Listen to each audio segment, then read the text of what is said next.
Hello viewers, मैं हूं Sandeep sir और आप देख रहे हैं एसएस एकेडमी।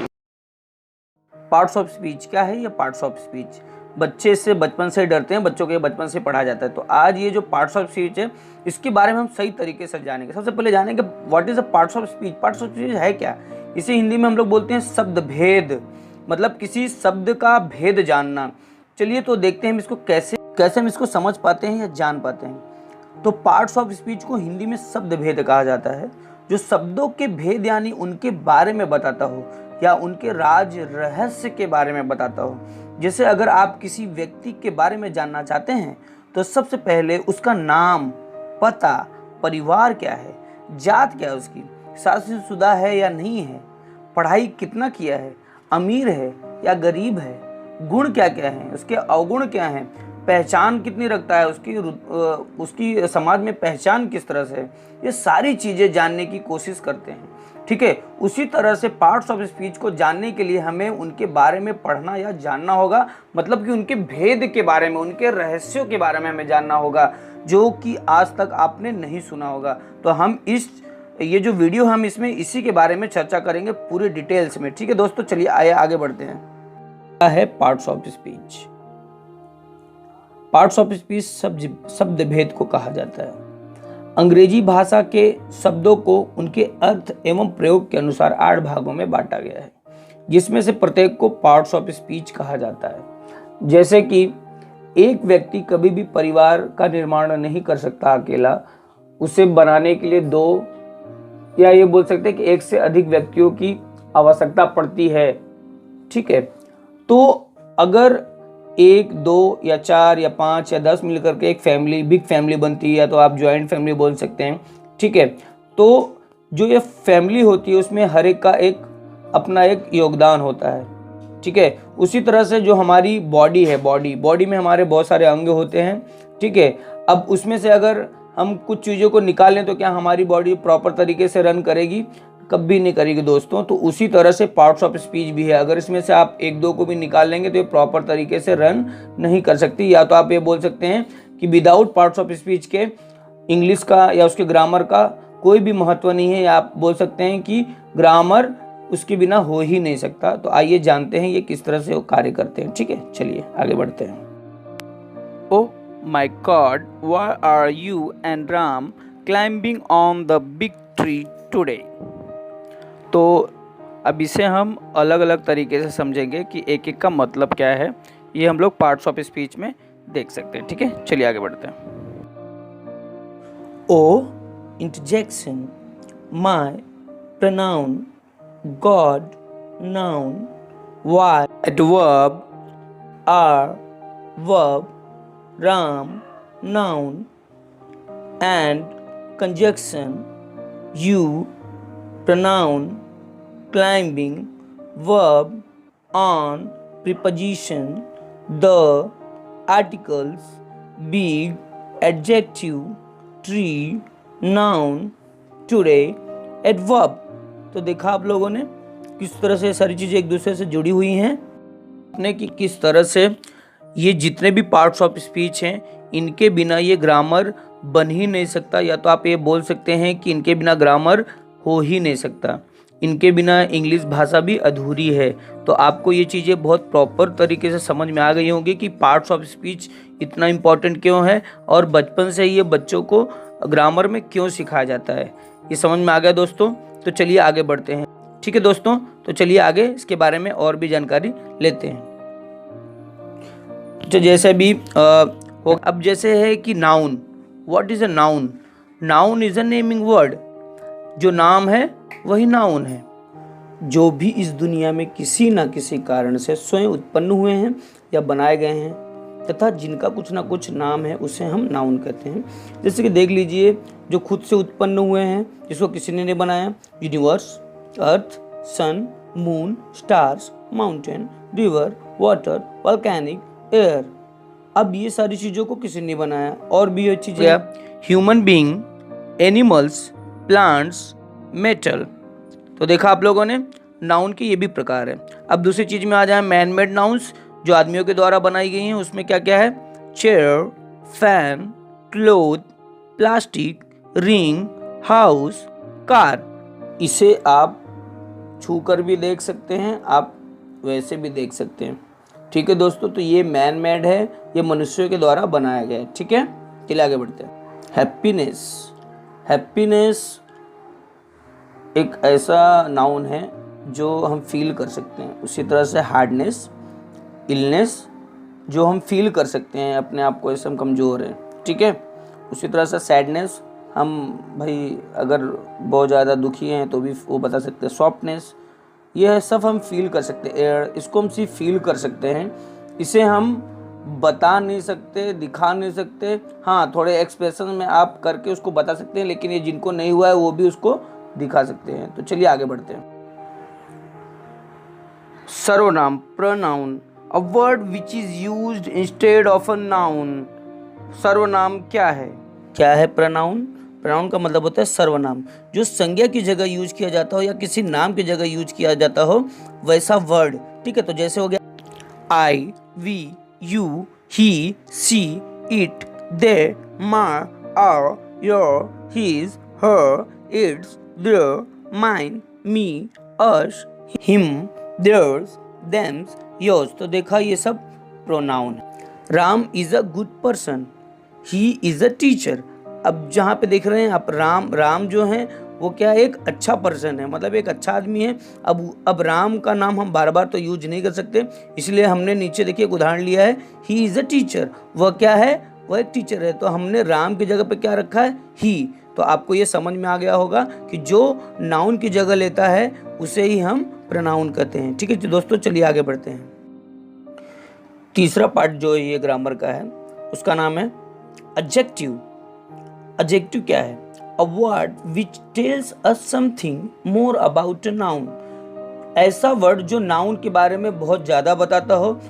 एडजेक्टिव का मतलब होता है विशेषण, मतलब कि जो नाउन की विशेषता बताता हो, या तो सर्वनाम मतलब कि प्रोनाउन की विशेषता बताता हो। अब देखिए, जैसे हम जब कभी भी किसी से मिलते हैं, कोई भी इंसान से मिलते हैं, तो हम जब तीसरे के बारे में बात करते हैं, या तो उसके बारे में अच्छा बोलेंगे या तो बुरा बोलेंगे, या तो जो फैक्ट है, जो सही है, उसी के बारे में बात करेंगे। ठीक है, तो आइए जानते हैं ये किस तरह से है। जैसे भी गुड, हम अगर किसी के बारे में अच्छा बात करेंगे तो कैसे उसको बोलेंगे? Amusing, bold, brave, brilliant, beautiful, sweet. ठीक है, अब अगर हम उसके बारे में बैड बात करेंगे, बहुत बुरी तरीके से बात करेंगे, तो क्या बोलेंगे? Aggressive, boring, brutal, careless, selfish, sure. तो देखा आपने, अगर किसी के बारे में हम बुरा बात करते हैं तो इस तरह की बातें कर सकते हैं। अब ये न्यूट्रल का मतलब आपने जैसे बाइक में सुना होगा कि भैया हम इसको न्यूट्रल में अगर हम लोग कर देंगे तो बाइक ना तो ब्रेक के अंडर में रहती है, ना तो इंजन के अंडर में रहती है, वो अपने मन से फिर चलती है। उसी तरह से यहाँ पे न्यूट्रल का मतलब होता है तटस्थ, या किसी एक के पक्ष में बात न करना। ठीक है, यानी हम ये भी कह सकते हैं निष्पक्ष। ठीक है, तो इसमें हम क्या क्या बात कर सकते हैं? Fat, long, healthy, senior, simple, single, skinny, slow, small, black. ठीक है, तो ये हम न्यूट्रल में बात कर सकते हैं। जैसे कि अगर ना तो इसके साइड में ना तो उसके साइड में अगर हम बात करें तो कैसे? भैया यार मोटा है, मोटा है तो मोटा है बोल दिया। लॉन्ग, बड़ा है तो लंबा है, तो लंबा है तो हमने बोल दिया लंबा है भैया। काला है तो हमने बोल दिया काला है, जो था फैक्ट हमने बता दिया। जैसे कि हम इसके कुछ एग्जाम्पल्स लेते हैं। अगर हम किसी के बारे में अच्छा बात करते हैं या उसके बारे में गुड हैबिट्स के बारे में उसकी बात करते हैं, तो हम देखते हैं किस तरह से उससे बात करते हैं। जैसे कि he is a good person, वह एक अच्छा इंसान है। He is a very amusing person. Amusing का मतलब होता है मनोरंजक, बहुत ही मज़ेदार इंसान है, मस्ती करने वाला इंसान है। ठीक है, उसी तरह से Ruhina is a very bold girl. यहाँ पे बोल्ड को लोग थोड़ा गलत समझते हैं, बोल्ड का मतलब होता है साहसिक। ठीक है, तो उसी तरह से she is a very beautiful girl. हमने यहाँ पे इन तीनों चारों में हमने क्या किया? इसको बड़ाई किया हुआ। ठीक है, अगर हम किसी के बारे में बुरा बात करते हैं तो उसको कैसे बोलेंगे? He is a very aggressive person. वो बहुत आक्रामक आदमी है या बहुत गुस्सैल इंसान है। ठीक है, उसी तरह से दूसरा लेंगे, he is a very boring girl. वो बहुत उबाऊ लड़की है। ठीक है, he is a very selfish boy. तो वो कैसा है? मतलब भैया सेल्फिश है। सेल्फिश में हम लोग इसको स्वार्थी बोलते हैं। ठीक है, तो स्वार्थी मतलब वो लड़का स्वार्थी है। लेकिन दुनिया सिर्फ स्वार्थियों से नहीं, अच्छे लोगों से भी भरी पड़ी है। तो चलिए आगे बढ़ते हैं। अब तीसरा जो आता है न्यूट्रल। न्यूट्रल में ना हम किसी की बुराई करते हैं ना हम किसी का अच्छा करते हैं। जैसे कि he is a very fat man, ये बहुत मोटा आदमी है। अब भाई ना हम उसकी बुराई करें ना अच्छाई जो है वो बता दिया। She is a very fat woman, वो बहुत मोटी औरत है। या आप ऐसे भी बोल सकते हैं she is a very skinny girl, वो बहुत पतली लड़की है। तो आप ये समझ गए होंगे कि विशेषण एडजेक्टिव का मतलब क्या है। तो चलिए अब हम आगे बढ़ते हैं। फोर्थ है वर्ब। वर्ब क्या है? वर्ब मतलब होता है क्रिया।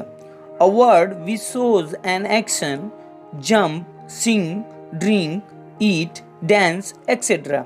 तो क्रिया मतलब जो हम खुद करते हैं, आप करते हैं, सुबह उठते हैं, बैठते हैं, नाचते हैं, गाते हैं, यहाँ जाते हैं, वहाँ जाते हैं, कुछ ना कुछ आप कार्य करते हैं कि नहीं करते हैं। ये सारी चीज़ें क्रिया होती हैं। क्रिया मतलब जो कर्ता के द्वारा जो काम किए जाते हैं उसे हम क्रिया करते हैं। ये बहुत सिंपल है। जैसे कि उदाहरण ले लेते हैं, Ram is climbing on the tree. Ram कहाँ चढ़ता है भाई? पेड़ पर चढ़ता है। तो क्लाइंबिंग मतलब होता है चढ़ना। ठीक है, उसी तरह से you talk. You talk, talk मतलब होता है बात करना। श्याम लाफ्स, श्याम क्या कर रहा है? हंस रहा है। ठीक है। शी राइट्स अ लेटर, वो क्या कर रही है? एक लेटर लिख रही है। तो राइट मतलब होता है लेटर, लाफ्स मतलब होता है हंसना, टॉक मतलब होता है बात करना। तो आप समझ गए होंगे कि क्रिया क्या है। चलिए आगे बढ़ते हैं। तो फिफ्थ क्या है? एडवर्ब। एडवर्ब का मतलब क्या होता है? क्रिया विशेषण। ठीक है, जैसे कि a word which says something more about a verb, an adjective or an adverb। ठीक है, जैसे इसके कुछ उदाहरण देख लेते हैं हम लोग। Badly, fully, carefully, hardly, never. ठीक है, उसी तरह से और भी है her, there, today, extremely, quickly, now, then। तो देखा आपने एडवर्ब के इतने सारे प्रकार हैं। अब आइए हम इसके कुछ उदाहरण देखते हैं। एडवर्ब का मतलब होता है एडवांस वर्ब, या फिर आप ऐसे भी हो सकते हैं जो वर्ब का बड़ाई करे, जो वर्ब की एडवर्टाइज करे, उसे हम एडवर्ब बोलते हैं। ठीक है, अब ये खाली वर्ब की बड़ाई नहीं करता है, एडजेक्टिव की भी बड़ाई करता है। ठीक है, और खुद की भी बड़ाई करता है। तो आप ये समझ गए एडवर्ब क्या है। हम इसके कुछ उदाहरण देखते हैं। जैसे कि सी स्विम्स वेल, तो वो तैरती तो है लेकिन कैसे तैरती है? अच्छे से तैरती है। ही रैन क्विकली, वो भाग तो गया लेकिन कैसा भागा? जल्दी से भाग गया। ठीक है, उसी तरह से कुछ उदाहरण और हैं जो हम लोग लेंगे। ही रन्स वेरी फास्ट, वो भागता तो लेकिन कैसे भागता है? वेरी फास्ट मतलब बहुत तेज से भागता है। सी सिंग्स स्वीटली, वो गाती तो है लेकिन कैसे गाती है? बहुत मधुर स्वर में। ठीक है, तो आपको यहाँ पर समझ में आ गया होगा स्वीटली, फास्ट, वेरी, ये सब क्या है? आपका एडवर्ब है। ठीक है, तो चलिए दोस्तों हम आगे बढ़ते हैं। कंजंक्शन। कंजंक्शन का मतलब होता है संगम और जोड़ने वाला, मतलब दो शब्दों को जोड़ने वाला। या फिर ऐसे कर सकते हैं, जब आप गांव जाते हैं तो आपने देखा ये जंक्शन वो जंक्शन। तो मतलब जैसे कि अगर मैं एक जंघई स्टेशन का उदाहरण लेता हूँ, वहाँ पर दो स्टेशनों को एक साथ में जोड़ा जाता है। जैसे कि एक जौनपुर लाइन में जाती है, दूसरा एक जाती है नवाराणसी लाइन में। तो जो यूपी वाले होंगे उन्हें बहुत अच्छे से समझ में आएगा कि जंक्शन मतलब क्या होता है। जहाँ पे दो चीज़ों का मेल होता है उसे हम जंक्शन कहते हैं। चलिए दोस्तों आगे बढ़ते हैं। ऐसे भी कह सकते हैं कि वाक्य और शब्दों को जोड़ने वाला। A word which joins two words, two phrases or two sentences. For example, Reena and Rima are twins. ठीक है, तो यहाँ पे आपने एक एग्जाम्पल देखा, do or die, करो या मरो। Not only Ram but also Shyam plays in the field। तो यहाँ पे आपने देखा not only and but also, ये भी क्या है? कंजंक्शन है। ठीक है, तो और भी कंजंक्शन है, जैसे कि मैं आपको बताता हूँ but, and, or, so, because, that, and, after, since, if, until, when, where, before, either, or. उसी तरह से नाइदर, नॉर, बोथ, एंड। तो देखा दोस्तों आपने कंजंक्शन कितना बड़ा होता है। चलिए अब आगे बढ़ते हैं। प्रीपोजिशन। प्रीपोजिशन का मतलब क्या होता है? प्री मतलब होता है पहले, पोजीशन मतलब होता है पद। मतलब जिस चीज़ को हमें बिना देखे हमें उसकी पदवी का, स्थान का पता चल जाए तो उसे हम प्रीपोजिशन कहते हैं। जैसे कि अगर मैं बोलूँ वह पेड़ पर बैठा है, पेन मेज पर पड़ी है। तो यहाँ पे आपने देखा वह पेड़ पर बैठा है, मतलब वो हमने उसे देखा नहीं वो कहाँ पर बैठा है, लेकिन हमें पहले से पता चल गया वह पेड़ पर बैठा है। तो पर मतलब ऊपर बैठा उसके। तो आपको समझ में आ गया कि ये पोजीशन का मतलब क्या होता है, preposition. What is a preposition? A word which shows relationship between two nouns or pronouns in a sentence. For example, my book is on the table, in the table या under the table. बात समझ में आ गई? जैसे अब इसमें बहुत सारे और भी वर्ड्स हैं, but, in, on, at, with, for, under, about, to, by, upon, at, from, into, behind, of, during, including, until, because, of, near, above, around. तो देखा आपने कितने सारे वर्ड्स हैं इसमें, तो आपको अच्छे तरीके से समझ में आ गया होगा कि संबंध सूचक अव्यय किसे कहा जाता है या तो प्रीपोजिशन किसे कहा जा सकता है। चलिए हम आगे बढ़ते हैं। इंटरजेक्शन क्या है? इंटरजेक्शन इसे हम हिंदी में बोलते हैं विस्मयादि बोधक अव्यय। ठीक है, अब यहाँ पर सबसे कॉमन चीज़ ये होती है कि इसमें एक मार्क लगता है, इसको हम लोग बोलते हैं एक्सक्लेमेशन मार्क। ठीक है, वो इस तरह से होता है, या फिर आप अगर अलग तरीके से इसको समझना चाहते हैं या पहचानना चाहते हैं तो इंटरजेक्शन। अब ये समझो इसकी एंट्री इतनी धांसू होती है ना कि कोई भी तहलका मच जाता है। जैसे कि अगर हम लोग बोले कि alas, oh, hello, oh, bravo, तो देख रहे हैं आप ये स्टार्टिंग में जैसे कि ओह my God this is too much.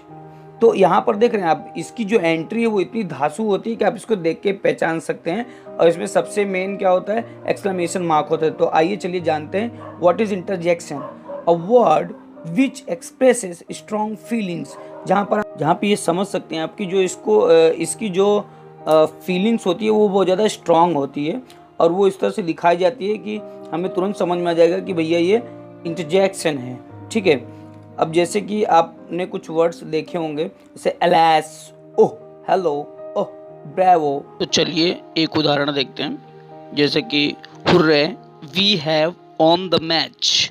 तो देखा आपने, हुर्रे के बाद जस्ट एक्सक्लेमेशन मार्क लगा, उसके बाद सारे वर्ड्स वैसे के वैसे पड़े। इस तरह के बहुत सारे वर्ड हैं जो इसमें यूज किए जाते हैं।